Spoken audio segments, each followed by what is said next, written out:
రాజేశ్వరి చెప్పే కథలకి స్వాగతం. మరొక చక్కటి కథతో మీ ముందుకు వచ్చాను.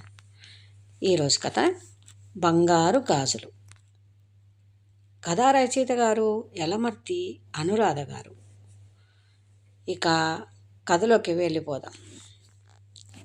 అను అను లేమ్మా, బయట మంచు, పక్షుల కిలకిల రావాలు ఎన్ని మిస్ అయిపోతున్నావో. దుప్పటిని మళ్ళీ తల మీదకి లాగేసుకుంటూ, నిద్రపోని అన్నయ్య, ప్రాతకాలం, అందమైన ప్రకృతి ఎంత చెప్పినా వినక వేస్ట్ చేసుకుంటావు. లేచి ఏదైనా రాసుకో. ఒక పక్క కోపం వచ్చి తన మీద అరుస్తుందేమోనని భయం, మరోపక్క ఊహాకలం పుచ్చుకుంటే ఆగని ప్రవాహంలా ఆమెలో కదిలే వచనాఝరి. నిజమే, ఒక్కసారి పెన్ను విదిలిస్తే ఒక కవితా పుష్పం రాలిపడుతుంది. ఒక వ్యాసానికి హెడ్డింగ్ పెట్టిందంటే చివరి వరకు కలం ఆగదు, ఆలోచిస్తున్నట్లు కూడా కనిపించదు. ఇక కథ సరే, పేర్ల గురించి ఆలోచిస్తుంది తప్ప పాత్రలు, కథనం గురించి ఆలోచించదు. ఏ రచన పడ్డా వందల ఉత్తరాలు ఇంటి ముందు వాలుతాయి. అందులో కొందరు మీ రచనల ద్వారా మా మనస్తత్వాలను మార్చుకున్నాం అని తెలియజేస్తూ ఉంటారు.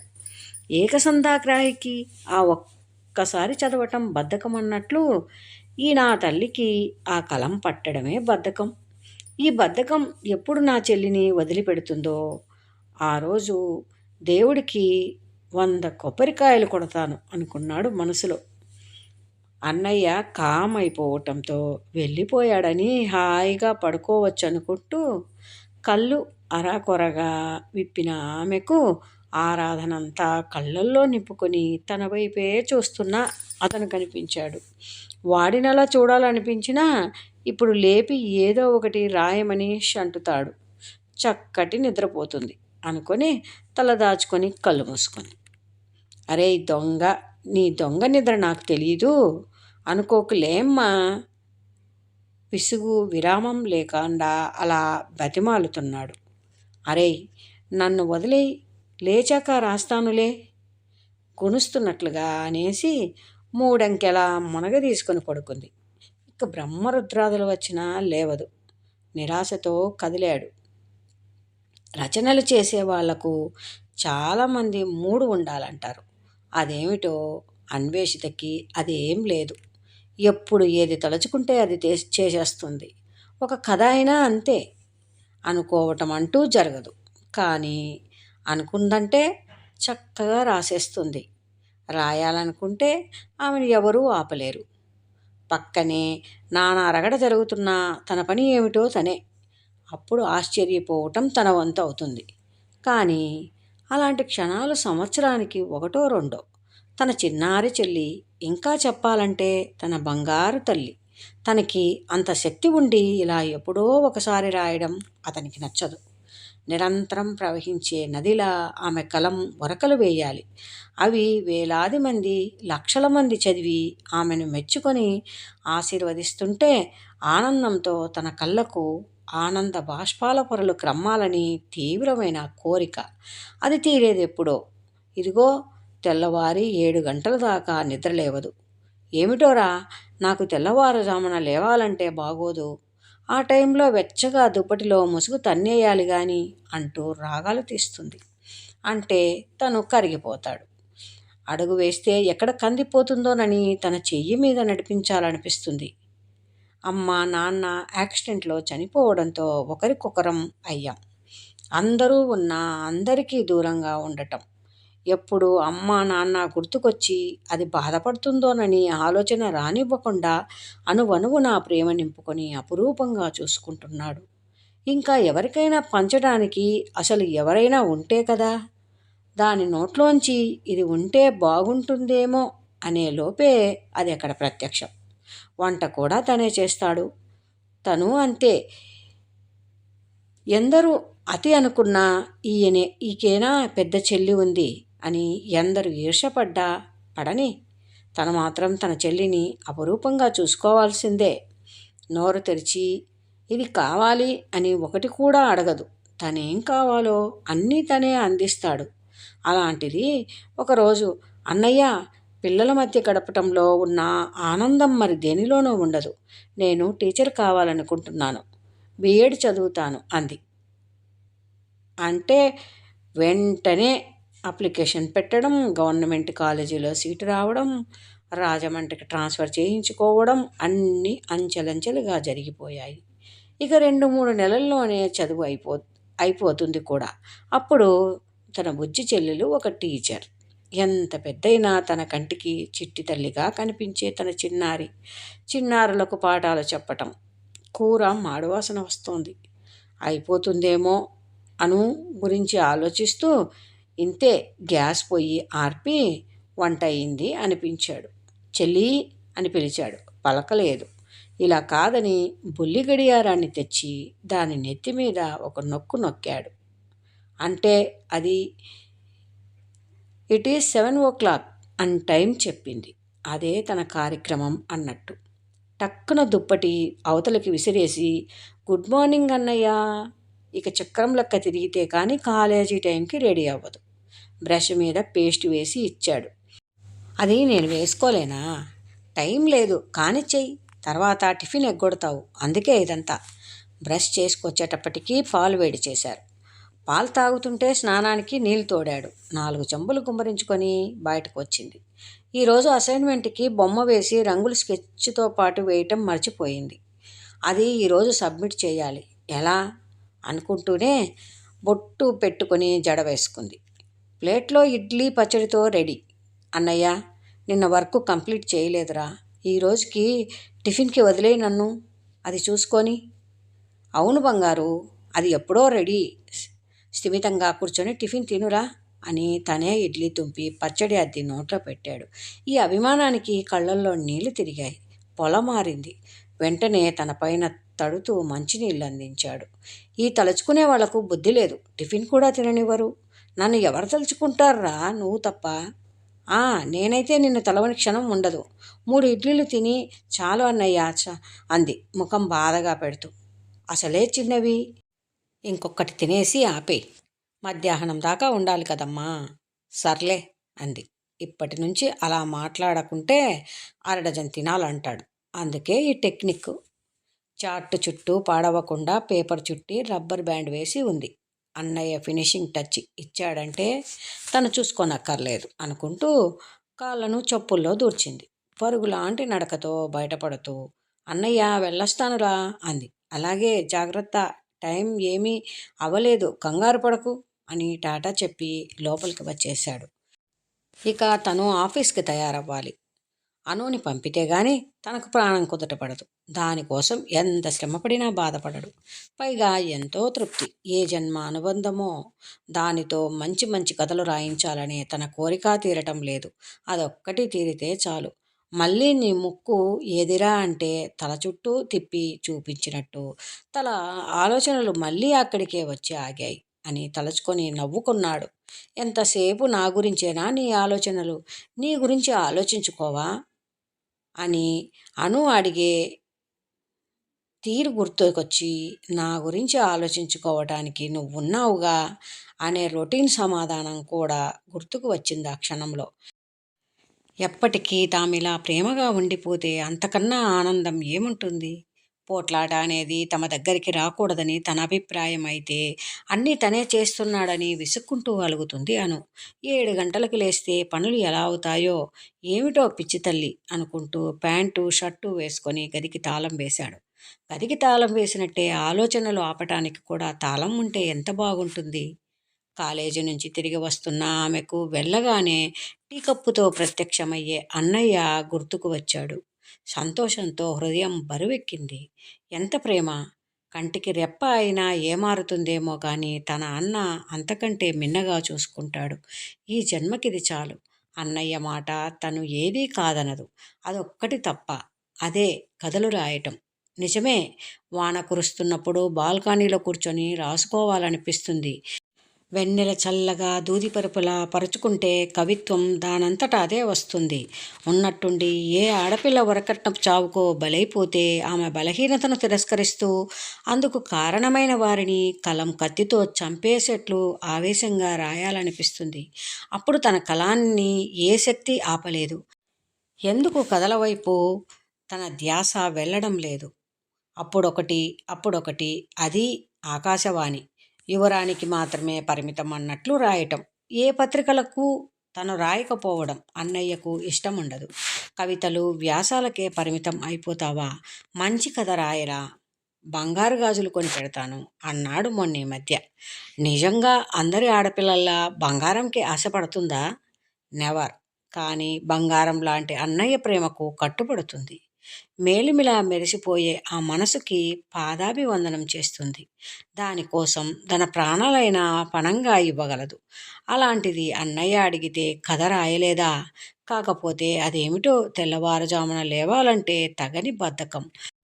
నిజంగా ఆ కుహూల కిలకిల రావాలు, ప్రశాంత వాతావరణాన్ని తనకు మాత్రం ఎంజాయ్ చేయాలని ఉండదు. కానీ ప్రొద్దున్నే లేవాలంటే ఊహు, ఆ టైంలో ఊహలు మరింత పదునుగా ఉంటాయనేది అన్నయ్య వాదన.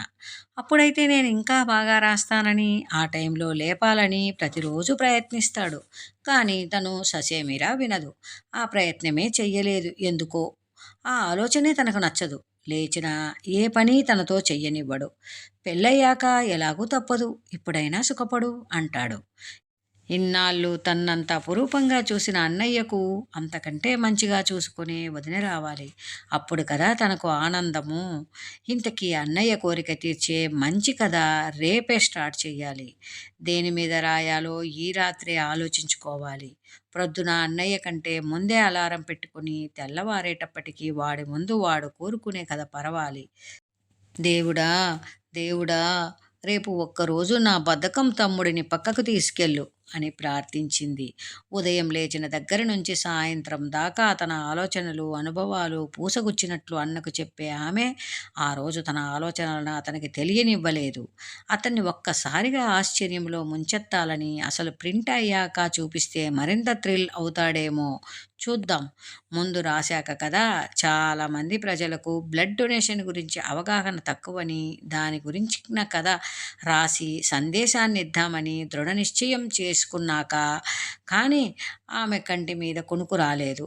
తొలి కోడి కూసింది. అదే ధ్యాసలో నిద్రపోయిన ఆమెకు టక్కున మెలకువ వచ్చింది. టైం చూస్తే 3 గంటలు. ఒక్క సెకండ్ ఎవడు లేచి రాస్తాడు హాయిగా ముసు తన్నేయక అని మనసు ఉడికించింది. ఊహు, ఈరోజు ఇలాంటి బలహీనతలకు లొంగకూడదు అని ఒక్కసారి తల విదిలించుకుంది. అలాంటి పిచ్చి పిచ్చి ఆలోచనలకు స్వస్తి చెబుతూ దుప్పటి కూడా మడత పెట్టనివ్వని అన్నయ్య తను చదువుకుంటుంటే నిద్రపోవడానికి అరేంజ్మెంట్స్ చేసే అన్నయ్య పక్క మంచంలో మంచు బిందువులా ఎంత హాయిగా నిద్రపోతున్నాడు. ఒక్కసారి అతని నుదుటిని ముద్దాడింది. చల్లటి నీళ్లతో ముఖం కడుక్కొని పేపర్లు పెన్ను తెచ్చుకొని కూర్చుంది. అంతా నిశ్శబ్దం. నిశ్చలమైన మనసుతో రాయటం మొదలుపెట్టింది. గంటలు గడుస్తున్నాయి. ఆమె చేతిలో కలం మాత్రం మాగలేదు. అదృష్టం కొద్దీ రోజు 5 గంటలకు లేచే అతను లేవలేదు. 6 గంటలకు సమాప్తం అనే పదం ముగించింది. గబగబా కథను హామీ పత్రం రాసి కవర్లో పెట్టింది. దారిలో ఫోటోస్టాట్ తీసి ఒక కాపీ తన దగ్గర ఉంచుకొని ఒకటి పోస్ట్ చేయాలని నిశ్చయించుకుంది. ఈరోజు అన్నయ్య చేసే పనులన్నీ తనే చెయ్యాలని చకచకా పనిలోకి దిగింది. గంటలో అన్నీ కంప్లీట్ చేసింది. ఇప్పటికీ అన్నయ్య లేవలేదు అంటూ కొంపదీసి ఏ జ్వరమన్నా రాలేదు కదా అని కంగారుగా నుదుటి మీద చెయ్యి వేసి చూసింది. చల్లగానే ఉంది. హమ్మయ్య అని కంగారు పడిన మనసు బాధను చల్లగా నిమిరి అన్నయ్య అని పిలిచింది. మత్తుగా కళ్ళు విప్పాడు. బలవంతంగా కళ్ళు తెరిచాడు. ఎదురుగా తన బంగారు తల్లి. అంతే, మొత్తం అంతా ఎగిరిపోయింది. ఏమిట్రోయ్ విచిత్రం, ఏమిటి? అరే, చప్పగా తెల్లారిపోయిందే. పక్కనే ఉన్న గడియారాన్ని ప్రెస్ చేశాడు. ఇట్ ఈజ్ 7 o'clock అంది. నిన్నంతా ఆఫీసులో వర్క్ ఎక్కువగా ఉంది. అందుకే మెలకువ రాలేదనుకుంటాను. మళ్ళీ నీ కాలేజీకి టైం అవుతుంది. నువ్వు తొందరగా రెడీ అవ్వు. ఈలోపు నేను టిఫిన్ చేసేస్తాను. కంగారు పడటం ప్రారంభిస్తుంటే కిలకిలా నవ్వింది. ఏమిటిరా నవ్వుతున్నావు? అన్నాడు తల దువ్వుకుంటూ. అన్న బంగారు, ఈరోజు నా టిఫిన్కి నువ్వు బలి. నేను వండేశానుగా. నిజమా? వెధవ నిద్ర. ఎందుకురా నీకంత కష్టం? బయట హోటల్ నుంచి తెచ్చేవాడినిగా. ఎన్నిసార్లు చెప్పాను ఎప్పుడైనా నేను లేవకపోతే అలా చేద్దామని. మంచి పని చేశావు. ఏమైనా రాశావా? అబద్ధం చెప్పటం ఇష్టం లేక నీకెప్పుడూ ఆ కథల గొడవేనా? నాకెంత లైఫ్ ఉంది ముందు ముందు రాయటానికి. ఇప్పటి నుంచి ఏం తొందర చెప్పు? అల్లరి సమాధానానికి కొంచెం చిన్నపుచ్చుకున్నాడు. ఇంతేనా అన్నట్లు. అది చూసిన ఆమె మనసు చివుక్కుమంది. వెంటనే కథ తెచ్చి చేతిలో పెట్టాలనిపించింది. కానీ అలా చెయ్యలేదు. కామ్గా అక్కడి నుంచి తప్పుకుంది. ఆ రోజు ఆదివారం. ఇద్దరికీ సెలవు రోజు. వారంలో పడ్డ కష్టం అంతా మరిచిపోయే రోజు తనకి. అన్నయ్యకి మాత్రం ఆదివారం కూడా రెస్ట్ ఉండదు. తనిద్దామన్నా ఒప్పుకోడు. ప్రక్కన మంచం ఖాళీగా ఉంది. పేపర్ తేవడానికి వెళ్ళాడనుకుంటా. ఆంధ్రభూమితో తయారవుతాడు. ఎందుకో వాడికి ఆ పేపర్ అంటే చాలా ఇష్టం. ఎప్పుడూ అదే కొంటాడు. 100 ఏళ్ళ ఆయుష్. అప్పుడే లోపలికి వచ్చాడు. గబుక్కున దుప్పటి పైకి లాక్కుంది. అన్నయ్య తను లేచానన్న విషయం గమనించకుండా. తను లేవలేదంటే హాయిగా పేపర్ చదువుకుంటాడు. తను లేస్తే తన చుట్టూనే తిరుగుతాడు అన్న విషయం తనకు మంచం మీద పడుకొని పేపర్ హెడ్లైన్స్, జిల్లా ఎడిషన్స్లో వార్తలు చదివేసి ఆదివారం అనుబంధం తీశారు. తనకి ఇష్టమైన ఈ వారం కథ తీశాడు. కథ చదువుదామని కథ పేరు ప్రాణదానం. ఎవరు రాశారు అని చూస్తే అన్వేషిత అని ఉంది. అరే, చెల్లి పేరే. అది రాసిందా? ఉత్కంఠత ఆపుకోలేక చెల్లి వైపు చూశాడు. కదలికను బట్టి ఇటు తిరుగుతున్నాడని గ్రహించి కళ్ళు మూసుకుంది ఆమె. నిద్రపోయింది లేపటం ఎందుకు? ముందు చదువుతా అని చదివాడు. అంతా చదివాక మంచి కథ చదివారన్న సంతృప్తి మిగిలింది. అది తన చెల్లి రాసుంటే ఎంత బాగుండేది. ఎవరో అయినా తన చెల్లి లాంటి అమ్మాయే. దానికి లేవగానే చూపెట్టాలి అనుకున్నాడు. ఈలోపు గుడ్ మార్నింగ్ అంది ఆమె. అరే, అన్వేషితాట ఎంత బాగా రాసిందో ఒకసారి లేచి చదవరా అన్నాడు. ఆత్రంగా తీసి చూసింది. అది తను బ్లడ్ డొనేషన్ గురించి రాసిన కథే. పిచ్చి అన్నయ్య, ఆ అన్వేషిత ఎవరో కాదు, మీ చెల్లెలే అని లేచి వెళ్ళి రఫ్ కాపీ తెచ్చి చూపించింది. ఇక తన ఆనందానికి అవధులు లేవు. చెల్లి అంటూ ఆమెను గిరిగిరా తిప్పేశాడు. కళ్ళు తిరుగుతున్నాయిరా అన్నా వినిపించుకోలేదు. మళ్ళీ ఒకసారి చదివాడు. చాలురా, మంచి కథ రాశావు, ఇటురా అని దగ్గరకు పిలిచి 2 చేతులతో ఆమె నుదుటిని దగ్గరగా తీసుకొని ముద్దిచ్చాడు. అన్నయ్యకు ఆనందం వచ్చినప్పుడల్లా చేసే పని అది. ఈరోజు వంట పని ఏం లేదు, బయటకు పోదాం, ఈ శుభ సందర్భాన్ని సెలబ్రేట్ చేసుకుందాం అని డిక్లేర్ చేశాడు. అలా అతను ఇచ్చిన స్ఫూర్తితో ఎన్నో కథలు ఆమె కలం చెట్టుకు కాశాయి. ఈ సంవత్సరపు కేంద్ర సాహిత్య అకాడమీకి ఆమెను సెలెక్ట్ చేశారు. అంత తక్కువ సమయంలో ఆ అవార్డును అందుకున్న తొలి మహిళగా ఆమెను అందరూ కీర్తించారు. దేశ ప్రధానితో బహుమతి అందుకోవటం అంటే మాటలా? ఆ అదృష్టం ఆమెకి దక్కింది. ఆ అనుభూతిని చెరగని బొమ్మగా గుండెల్లో పదిలంగా దాచుకున్నాడు అతను. రాత్రి 10 గంటల సమయం. పున్నమి వెన్నెల డాబా అంతా మల్లెపూల పరుపులా పరుచుకుంది. రె అప్పటికే అతను 2 చాపలు వేసి వాటిపై పరుపులు పరిచి తెల్లటి దుప్పట్లు వేశాడు. రారా అను పిలిచాడు. వచ్చి అన్నయ్య పక్కన కూర్చుంది. డాబా పక్కనే ఉన్న కొబ్బరి చెట్ల గాలి, చల్లని వెన్నెల, ప్రాణప్రదమైన అన్నయ్య. ఇంతకంటే అదృష్టం ఇంకేం ఉండదేమో అనుకుంది. నెమ్మదిగా అన్నయ్య ఒడిలో చేరింది. గాలికి ఎగురుతున్న ఆమె కొరువులను దువ్వుతూ అనిర్వచనీయమైన ఆనందాన్ని పొందుతున్నాడు. ఈరోజు అమ్మా నాన్న ఉంటే ఎంత సంతోషించేవారు. తమకి కన్నవారి ప్రేమను పంచుకునే అదృష్టం లేదని భగవంతుడు తన చిట్టి తల్లికి కవిత్వం రాసే శక్తినిచ్చి అవార్డుల అమ్మానాన్నలను ప్రసాదించాడేమో. అక్కడ ఎంతమందికి ఎన్ని రకాలుగా పొగిడారు. తన చిట్టి తల్లి ఏం రాసినా సామాజిక స్పృహ ఉంటుందట. సమాజానికి ఇలాంటి రచయిత్రులే కావాలని అంతటి పెద్దలు ఆశీర్వదించటం. అప్పటిదాకా దిండు కింద దాచిన బంగారు గాజులు తీసి చెల్లి చేతికి తొడిగాడు. అవి మిలమిలా మెరుస్తున్నాయి. అది చూసి అన్నయ్య కళ్ళల్లో కాంతులు అనుకుంది. వెంటనే అన్నయ్య చేతులను ముద్దు పెట్టుకుంటే, అదేంటిరా అంటే, అవునన్నయ్య, ఈ చేతులే కదా నన్ను ఇంత దాన్ని చేసింది. నాకు ఈ బంగారు గాజులు కాదన్నయ్య శాశ్వతం. దాని రూపంలో కనిపించే ఆప్యాయత, అనురాగాలు నీ ప్రేమకు తార్కాణం. నేను తనువు చాలించిన వీటిని మాత్రం నా శరీరం నుంచి వేరు చెయ్యకు. ఆ అవార్డు కన్నా నీ బంగారు మనసుతో ఇచ్చే ఈ బంగారు గాజులే నాకెంతో మక్కువ అంది అపురూపంగా చూస్తూ. సమాజం తప్పు చేస్తే తట్టి లేపాల్సిన కవి నిద్రపోతే ఎలా? అతనెప్పుడూ మెలకువగానే ఉండాలి. సమాజంలో రుగ్మతలకు మందులిచ్చే డాక్టర్ కవి. అతనికి కలం నుంచి కవిత్వం నీటి జలంలా ఊరుతూనే ఉండాలి. కథలు పుట్టుకు రావాలి. ఆ కథల ద్వారా, పాత్రల ద్వారా ప్రజలకు మంచి సందేశాన్ని అందిస్తూ ఉండాలి. బలహీన మనస్తత్వం గల వాళ్లకు ఆత్మబలాన్ని ఇవ్వగల ఆయుధం కలం మాత్రమే. అలాగే కవికి ప్రశంస, విమర్శలు రెండూ కావాలి. ఒకటి కలం కదిలేందుకు, రెండోది తనకు తాను సర్దిద్దుకోవటానికి, కవిగా ఎదగటానికి. తనకలాంటి చెల్లెలు లేదని మూతి ముడుచుకొని ఈర్ష్యతో మబ్బులలోకి మాయమయ్యాడు మచ్చలేని చంద్రుడు. ఇదండి కథ. మరొక చక్కటి కథతో మళ్ళీ కలుద్దాం. మీకు ఈ వీడియో కనుక నచ్చినట్లయితే లైక్ చేయండి, షేర్ చేయండి, సబ్స్క్రైబ్ చేయండి. Thank you for watching. మీ విలువైన అభిప్రాయాలను కామెంట్ బాక్స్లో కామెంట్ రూపంలో తెలియజేయండి. ఏమైనా చదివేటప్పుడు తప్పులు దొర్లితే క్షమించండి.